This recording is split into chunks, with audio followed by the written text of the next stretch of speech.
अस्सलाम वालेकुम viewers, welcome back to my YouTube channel आया knowledge fair with me Fatima Jadoon. तो चलते हैं आज के हमारे टॉपिक की तरफ, जिसमें हम डिस्कस करेंगे फेमिनिज्म की थ्योरी को कि बेसिकली ये है क्या। तो ये जो फेमिनिज्म की थ्योरी है ये क्रिटिसाइज कर रही होती है रियलिज्म को, लिबरलिज्म को, कंस्ट्रक्टिविज्म को for the gender blind assumption, क्योंकि इन थेरीज के अंदर जेंडर के बारे में कोई भी बात नहीं की गई कि वो किस तरह जो है वो शेप करेंगे इंटरनेशनल पॉलिटिक्स को या पैट्रियार्किक सिस्टम को। तो ये चैलेंज कर रही होती है बेसिकली ट्रेडिशनल अप्रोच को, जिसमें हमने स्टडी की थी रियलिज्म लिबरलिज्म के बारे में, कि जिसमें ज़्यादा से ज़्यादा बात की गई थी सिक्योरिटी मैक्सिमाइजेशन की, पावर मैक्सिमाइजेशन की, मिलिट्री के बारे में। तो बेसिकली ये एक इशारा दे रही होती है कि मैन डोमिनेंट सोसाइटी है। तो ये क्या कर रही होती है, फेमिनिज्म की थ्योरी ने चैलेंज किया इस कंसेप्ट को कि भाई मैन डोमिनेंट सोसाइटी नहीं है, वुमेन्स के बारे में बात की इसने। तो इसका एक इंट्रोडक्शन हम देखते हैं कि इसने किसके बारे में बात की। तो फेमिनिज्म बेसिकली एक सोशल, पॉलिटिकल और कल्चरल मूवमेंट है जो कि जेंडर इक्वालिटी के बारे में बात कर रही होती है, और राइट्स और स्टेटस ऑफ द वुमेन जो है वो सोसाइटी के अंदर बेसिकली उसके ऊपर फोकस कर रही होती है कि जो भी वुमेन्स को चैलेंजेस फेस करने पड़ रहे हैं, इन इक्वालिटीज़ फेस करनी पड़ रही है सोसाइटी के अंदर, किसी भी इंडिविजुअल को कि रिगार्डलेस ऑफ देयर जेंडर, कि उनको जो है वो इक्वल राइट्स मिलने चाहिए, अपॉर्चुनिटीज़ मिलनी चाहिए। ये फेमिनिज्म इस सब के बारे में बात कर रही होती है। तो अब हम बात करते हैं ओरिजिन ऑफ द फेमिनिज्म के बारे में, कि फेमिनिज्म जो है वो ओरिजिनेट कैसे हुई, कहाँ से हुई, किस तरह से हुई। तो 18th सेंचुरी के अंदर जब एनलाइटमेंट का पीरियड था, तो उसके दौरान जो है वो फेमिनिज्म, जब ह्यूमन राइट्स के बारे में बात की गई, इंडिविजुअल की लिबर्टीज़ के बारे में बात की गई, तो वहाँ पर ही वुमेंस के राइट्स के बारे में भी बात की जाने लगी कि वुमेंस को भी जो है इक्वल राइट्स एंड अपॉर्चुनिटीज़ मिलनी चाहिए सोसाइटी के अंदर। तो इसकी सबसे फर्स्ट वेव जो है वो फेमिनिज्म की स्टार्ट हुई 19th सेंचुरी से 20th सेंचुरीज की तरफ, जिसमें फोकस किया था लीगल इश्यूज के ऊपर, कि वुमेन्स जो है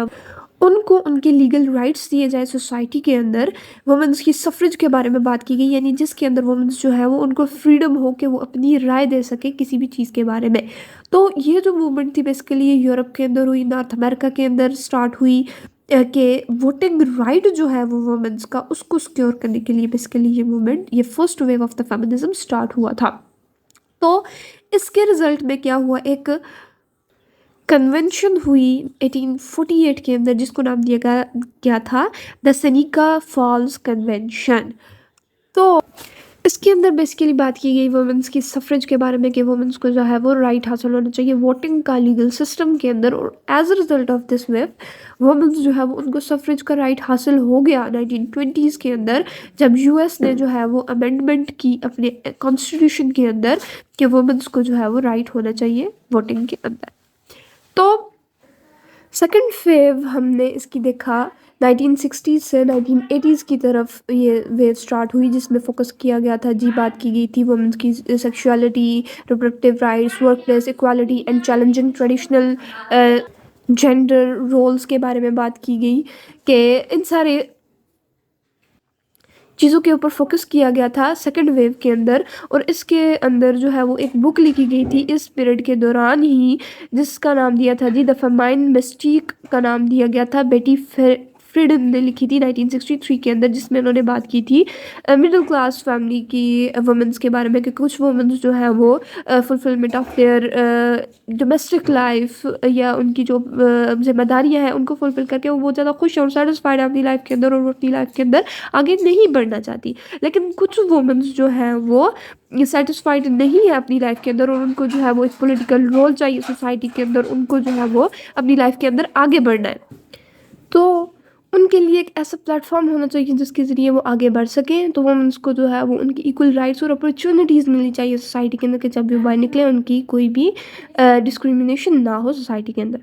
तो थर्ड वेव के बारे में हमने देखा 1990 से प्रेजेंट की तरफ जो वेव स्टार्ट हुई, इसको हम third wave of the feminism कहते हैं। बहुत ज़्यादा इंक्लूसिव है, इंटरसेक्शनल है, ग्लोबल एड्रेसिंग है, ना सिर्फ जेंडर की इनइक्वालिटी के बारे में बात करती है, जबकि दूसरे जो इश्यूज़ हैं हमारी सोसाइटी के अंदर regarding to the race, class, sexuality and so on and so forth, इन सब के बारे में ये बात कर रही होती है। इनकी डिस्क्रिमिनेशंस के बारे में बात कर रही होती है जो कि हम फेस कर रहे होते हैं सोसाइटी के अंदर, और ये जो है वो बेसिकली क्रिटिसाइज कर रही होती है first two waves of the feminism जो हमने ने ऊपर देखी कि वो जो है वो उनका मेनली फोकस किसके ऊपर था, मिडिल क्लास सोसाइटी की वाइट वुमेन्स के ऊपर, जबकि और किसी भी चीज़ के ऊपर इन्होंने बात नहीं की। इन्होंने किसी क्लास के ऊपर, किसी भी रेस के ऊपर, किसी भी सेक्सुअलिटी के ऊपर इन्होंने बात नहीं की।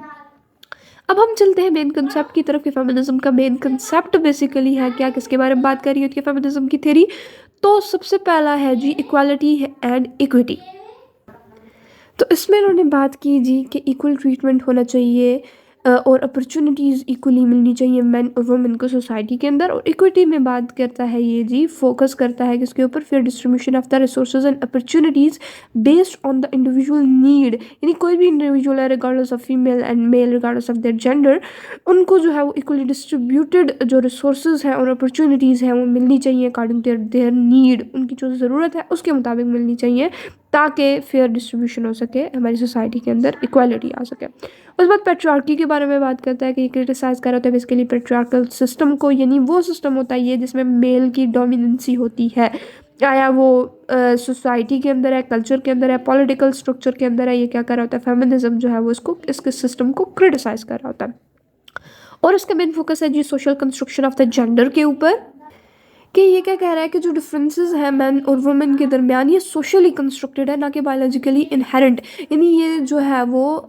शुरू से ही पैदाइश के वक्त ही, पैदा होते वक्त ही ये नहीं कहा जाता कि मेल और फीमेल के अंदर डिफरेंसेस हम रखेंगे, बल्कि ये हमारी सोसाइटी के अंदर कंस्ट्रक्ट किया गया है कि फीमेल्स जो है वो बहुत ज़्यादा सेंसिटिव होती हैं और वो कोई भी फैसला नहीं ले सकती और उनके अंदर बहुत ज़्यादा कॉन्फिडेंस कम होता है। सोसाइटी के अंदर उनके जो रिलेशंस हैं, इंट्रैक्शन है, वो बहुत ज़्यादा कम होती है। इस बेस के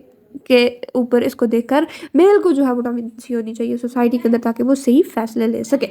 जबकि ये क्या कह रहा होता है कि ये एक सोशली कंस्ट्रक्टेड है, यानी हमने इसको सोशली कंस्ट्रक्ट किया, ये एक बायोलॉजिकल प्रॉब्लम नहीं है। हमारा जो कल्चर है, हमारा जो ट्रेडिशन है, ये बहुत ज़्यादा इंपॉर्टेंट रोल प्ले कर रहा होता है जेंडर के अंदर, जेंडर को शेप करने में।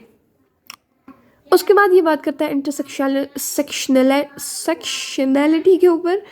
कि ये जो है वो जो डिफरेंट फॉर्म्स ऑफ ऑपरेशन है, यानी इंटरसेक्शनैलिटी का ये मतलब है जो डिफरेंट सेक्ट्स हैं सोसाइटी के अंदर, जैसे जेंडर हो गया, रेस हो गई, क्लास हो गया, ये सारे के सारे किस तरह डिस्क्रिमिनेशन को फेस कर रहे होते हैं सोसाइटी के अंदर, उसको जो है वो ये मेन फोकस कर रहा होता है उसके ऊपर कि इनकी जो है वो डिस्क्रिमिनेशन नहीं होनी चाहिए। तो की थिंकर्स इसमें आगे मैरी वॉलस्टोनक्राफ्ट, ये एक वुमन थी जिन्होंने a vindication of the rights of women book लिखी 1972 के अंदर, जिसमें इन्होंने बताया कि वुमेन्स की जो एजुकेशन के बारे में इन्होंने बात की कि नेचुरली जो है वो वुमेन्स इंफीरियर नहीं है मैन की तरफ, बल्कि ये लैक ऑफ एजुकेशन है जो कि इंफीरियर बना रही थी मैन को वुमेन से। इसलिए एजुकेशन जो है वो क्या होनी चाहिए, हमें देनी चाहिए वुमेन्स को ताकि इक्वालिटी आ सके हमारी सोसाइटी के अंदर। उसके बाद जी बेटी फ्रीडम है जिन्होंने द फेमाइन मिस्टेक्स बुक लिखी 1973 के अंदर। पीछे हमने इसके बारे में बात की कि किस तरह मिडिल क्लास सोसाइटी की जो वुमेन्स हैं उनके बारे में बात की कि उनको इक्वल राइट्स एंड अपॉर्चुनिटीज़ मिलनी चाहिए ताकि वो फुलफिल कर सकें उनके ड्रीम्स के, वो सोसाइटी के अंदर लीड कर सकें। उसके बाद हम देखते हैं रेलेवेंस फेमिनिज्म का मॉडर्न वर्ल्ड के अंदर क्या है। तो सबसे पहले ये बात करता है जी ऑनगोइंग जेंडर पे गैप के बारे में, कि आजकल की सोसाइटी में भी ऐसा होता है कि कोई भी वर्क प्लेस के ऊपर जो मेल है उसको ज़्यादा पे दी जाती है as compare to the female. तो ये जो है वो वर्क प्लेस के ऊपर भी डिस्क्रिमिनेशन की जाती है बिटवीन द जेंडर्स। उसके बाद पॉलिटिकल रिप्रेजेंटेशन के हम आजकल भी देखते हैं कि कोई भी रोल नहीं है वुमेन्स का डिसीजन मेकिंग के अंदर, या फिर रिप्रेजेंटेटिव हमारी कोई भी नहीं है वुमेन के अंदर, अगर है भी तो बहुत ज़्यादा कम है हमारी सोसाइटी के अंदर इनका रोल। उसके बाद हम देखते हैं वायलेंस अगेंस्ट द वुमेन आज भी जारी है,